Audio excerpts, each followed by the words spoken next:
Quelle image est-ce que vous vous faites de Jésus? Lorsque vous entendez parler de Jésus, comment est-ce que vous vous l'imaginez?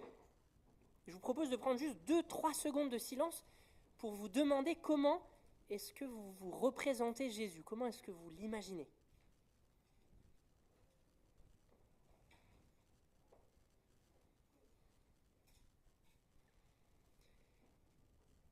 Est-ce que vous vous imaginez un homme sage, toujours très concentré, très spirituel, toujours en train de prier ou de parler de Dieu? Est-ce que vous vous imaginez un être angélique, un peu comme à gauche là, loin des réalités terrestres? Ou est-ce que vous vous imaginez un bon vivant, toujours le sourire aux lèvres, que l'on retrouve aux bonnes tables et aux fêtes du village? Je vous propose de lire avec moi un texte qui déplace sûrement l'image que l'on se fait de Jésus. C'est la scène par laquelle Jésus commence son ministère public dans l'évangile de Jean, et c'est donc une scène qui a une place et un sens particulier. On va lire ensemble dans l'évangile de Jean, au chapitre 2, les versets 1 à 11. Évangile selon Jean, chapitre 2, les versets 1 à 11. Le 3e jour, il y eut un mariage à Cana, en Galilée. La mère de Jésus était là, et on avait aussi invité Jésus et ses disciples à ce mariage. Le vin se mit à manquer. La mère de Jésus lui dit : « Ils n'ont plus de vin. » Mais Jésus lui répondit : « Que me veux-tu ? Mon heure n'est pas encore venue. » La mère de Jésus dit au serviteur : « Faites tout ce qu'il vous dira. » Il y avait là 6 jarres de pierre que les Juifs utilisaient pour leur rite de purification. Chacune d'elles pouvait contenir 100 de litres. Jésus dit au serviteur : « Remplissez d'eau ces jarres. » Ils les remplirent à ras-bord. Alors Jésus leur dit : « Puisez maintenant de cette eau et portez-en au maître de la fête. » C'est ce qu'ils firent. Le maître de la fête goûta l'eau changée en vin. Il ne savait pas d'où venait ce vin, mais les serviteurs qui avaient puisé l'eau le savaient. Il appela donc le marié et lui dit : « Tout le monde commence par offrir le meilleur vin, puis quand les invités sont ivres, on sert le moins bon. Mais toi, tu as gardé le meilleur vin jusqu'à maintenant. » Voilà le commencement des signes extraordinaires que fit Jésus. Cela eut lieu à Cana en Galilée. Il manifesta sa gloire et ses disciples crurent en lui. Amen. Je vous invite à prier. Seigneur, merci pour ta parole qui est véridique. Merci de nous transformer à travers elle, cette parole qui est vivante. Merci de nous transformer à travers elle ce matin encore à ton image. En ton nom Jésus. Amen. Ce récit de l'évangile de Jean nous présente un Jésus qui va à un mariage avec sa mère et ses disciples. Un Jésus qui participe pleinement à la vie humaine, y compris aux événements festifs comme un mariage. Mais, situation de crise, dans ce mariage, le vin vient à manquer. Il faut s'imaginer qu'à cette époque, les mariages duraient plusieurs jours et les mariés et leurs familles étaient responsables, il en allait de leur honneur, de fournir nourriture et boissons aux invités pour toute la durée de la fête. Situation de crise donc. Situation de crise que Jésus règle en opérant en toute discrétion, on y reviendra, un miracle de surabondance. Il demande aux serviteurs du mariage de remplir 6 jarres de pierre avec de l'eau. Et puis ensuite, il leur dit d'amener un peu du contenu des jarres au maître de la fête. Et lorsque celui-ci le goûte, l'eau a été changée en vin. Et on ne parle pas ici d'une bouteille de vin ou d'une bouteille d'eau changée en bouteille de vin. On parle d'environ 600 litres de boisson et de bon vin en plus, d'après le maître de la fête. Par sa présence, sa simple présence à la fête, à ce mariage, et par ce miracle de surabondance, Jésus apparaît donc comme un bon vivant, quelqu'un qui aimait les bons repas. Et les pharisiens lui ont d'ailleurs reproché d'être un glouton qu'on retrouve toujours à table. Et pire encore, à table avec des pécheurs. Mais Jésus se présente et assume d'être quelqu'un qu'on retrouve dans les fêtes, qu'on retrouve à table pour des bons repas, quelqu'un même qui transforme 600 litres d'eau en très bon vin. Et ça pourrait même nous paraître un peu choquant, mais plusieurs commentateurs soulignent que Jean ici présente Jésus avec certains traits de Dionysos ou Bacchus, le dieu du vin et de la fête dans la mythologie gréco-romaine. Dieu du vin et de la fête qui, dans certains récits, changeait des fontaines d'eau en fontaines de vin. Miracle très proche de celui qu'accomplit Jésus ici. Alors bien sûr, la joie dont parle l'Évangile n'est jamais une fuite dans l'alcool, ni une suite d'excès qui finissent par rendre esclave et détruire. Il n'empêche que Jésus n'est pas présenté dans l'Évangile comme un maître austère et rigoriste. Mais ça va plus loin encore que ça. Ça va plus loin encore parce que le maître de la fête appelle le marié et dit au marié, au verset 10, « Tout le monde commence par offrir le meilleur vin, puis, quand les invités sont ivres, on sert le moins bon. Mais toi, tu as gardé le meilleur vin jusqu'à maintenant. » Mais qui a gardé le meilleur vin jusqu'à maintenant ? Qui offre le bon vin aux invités de la fête ? C'est Jésus. Est-ce que Jean ne serait-il pas en train de nous suggérer que Jésus tient la véritable place du marié dans ce texte ? Alors dit comme ça paraît un peu bizarre. Mais c'est appuyé par le fait qu'au chapitre d'après, au chapitre 3, Jean-Baptiste va comparer Jésus à un marié, en disant que lui, Jean-Baptiste, n'est que l'ami du marié. Et on retrouve cette image de Jésus comme le marié à plusieurs reprises dans l'évangile de Jean. Jean ne nous suggérerait-il pas que dès cette fête de mariage, le véritable marié est en fait Jésus ? Mais si Jésus est le marié, qui est alors la mariée ? Déjà dans l'Ancien Testament, l'intervention de Dieu pour le salut de son peuple est présentée comme un mariage. C'est une image courante de l'Ancien Testament pour parler de l'intervention de Dieu pour sauver son peuple, de présenter cette intervention comme une alliance de mariage entre Dieu et son peuple. Par la venue du Messie promise dans l'Ancien Testament, Dieu se marie avec son peuple. Dieu ne se marie pas avec chacun de nous individuellement, mais Dieu se marie avec son peuple, avec le peuple qu'il sauve, avec le peuple qu'il rachète de l'esclavage du péché. On l'a entendu déjà en Amos 9, le texte que William a lu en introduction, mais il y a bien d'autres textes de l'Ancien Testament qui vont dans ce sens. Je vous lis Ésaïe 62, verset 5. « Oui, comme un jeune homme épouse une jeune fille, ainsi celui qui te rebâtit sera un mari pour toi.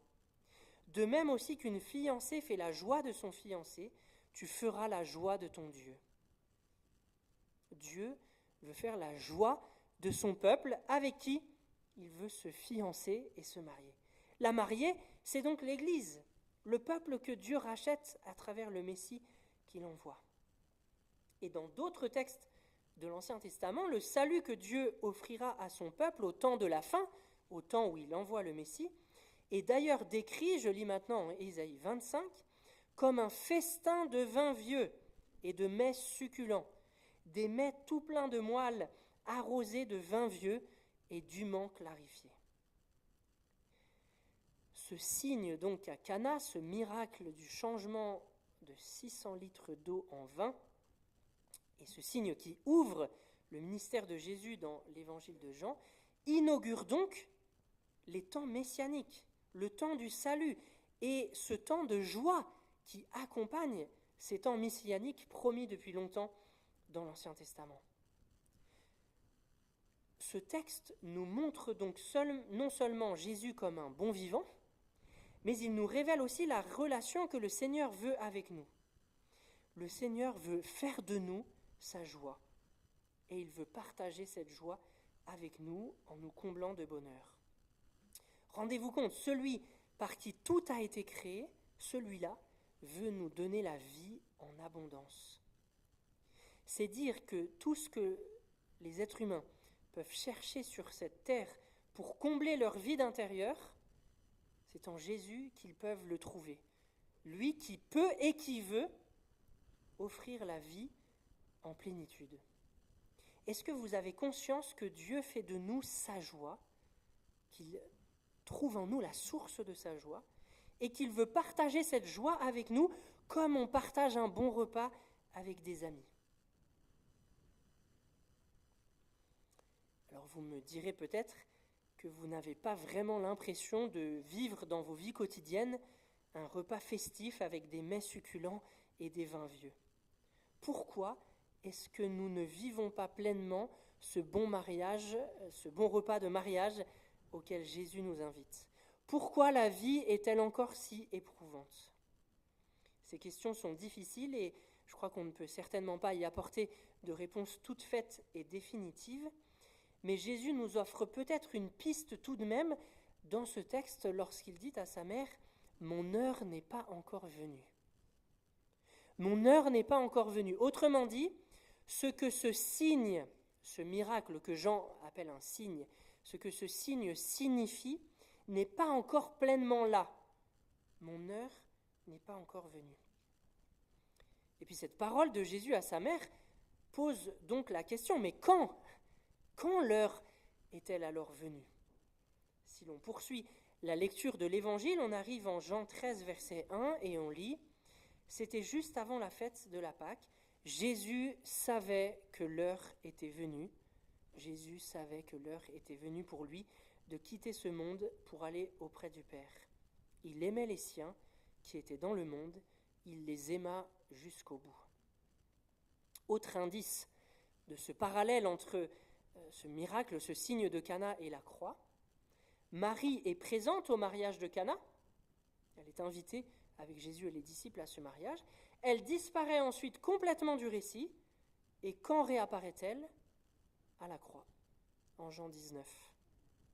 Chez Jean, l'heure, la venue de l'heure, c'est donc la crucifixion de Jésus. C'est le moment où Jésus est élevé de la terre pour attirer à lui tous les êtres humains. Le signe extraordinaire au mariage de Cana est donc comme une anticipation de la croix, un signe qui pointe vers ce qu'il va se passer à la croix. Et en conséquence, le miracle de Cana nous invite à voir la croix comme l'inauguration du mariage de Jésus, comme l'inauguration de ce mariage annoncé dans l'Ancien Testament et qui célèbre le salut offert par Dieu à son peuple. Mais attendez, est-ce que ce n'est pas un peu étrange de mettre en parallèle l'abondance de vin à un mariage et la mort abominable de Jésus à la croix? Si, c'est étrange. Mais il y a pourtant quelque chose de profondément juste, je crois, dans cette lecture de la croix. Pourquoi ? Parce que c'est par sa mort à la croix que Jésus nous offre le pardon de nos fautes et qu'il nous libère de notre culpabilité. Il est l'agneau de Dieu qui ôte le péché du monde. C'est par sa mort à la croix que Dieu nous réconcilie avec lui. C'est par sa mort à la croix qu'il nous offre la vie éternelle. Mais oui, c'est étrange, parce que tout cela n'apparaît pas au premier regard lorsque vous voyez Jésus sur la croix. Nous avons besoin d'une révélation pour comprendre la croix de cette manière. Et en réalité, c'est la même chose pour le changement de l'eau en vin à Cana. Nous avons besoin d'une révélation pour voir ce signe. Parce que, comme je le disais tout à l'heure, Jésus opère ce miracle, pourtant de surabondance, en toute discrétion. Est-ce que vous avez remarqué à la lecture du texte tout à l'heure que Jean ne raconte pas le miracle? Jean nous dit que l'eau a été changée en vin, mais on l'apprend après coup. Le changement de l'eau en vin n'est pas raconté. On passe directement de Jésus qui dit aux serviteurs de puiser de l'eau dans les jarres, au maître de la fête qui boit du vin et qui s'étonne qu'il soit si bon. Il n'y a donc que les serviteurs et que les disciples qui savent ce qu'il s'est passé. Les autres passent devant le miracle sans s'en apercevoir. Il nous est d'ailleurs dit à la fin du texte qu'à travers ce signe, Jésus manifesta sa gloire et que ses disciples crurent en lui. C'est donc une question de foi. Et il en est de même pour la croix. Le caractère historique de la mort de Jésus à la croix fait quasiment consensus. Même les historiens non chrétiens considèrent comme historiquement fiable qu'un homme, Jésus, qui a lancé un nouveau mouvement religieux, a été crucifié par les Juifs et les Romains. Il y a des hésitations sur la date, mais autour de l'année 30 ou 33 après Jésus-Christ. À part Michel Onfray, il n'y a pas grand monde qui conteste ça. Mais le caractère historique de la mort de Jésus à la croix a beau faire consensus, beaucoup passent devant la croix sans voir ce qui s'y joue réellement, sans se rendre compte que par ses souffrances et le don de sa vie, Jésus ouvre le temps messianique promis dans l'Ancien Testament, le temps du salut, le temps des réjouissances avec Dieu.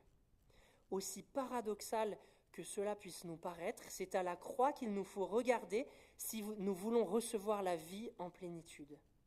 C'est vers ce Dieu fait homme, celui qui vit dans l'intimité du Père et qui donne sa vie pour nous, qu'il faut nous tourner.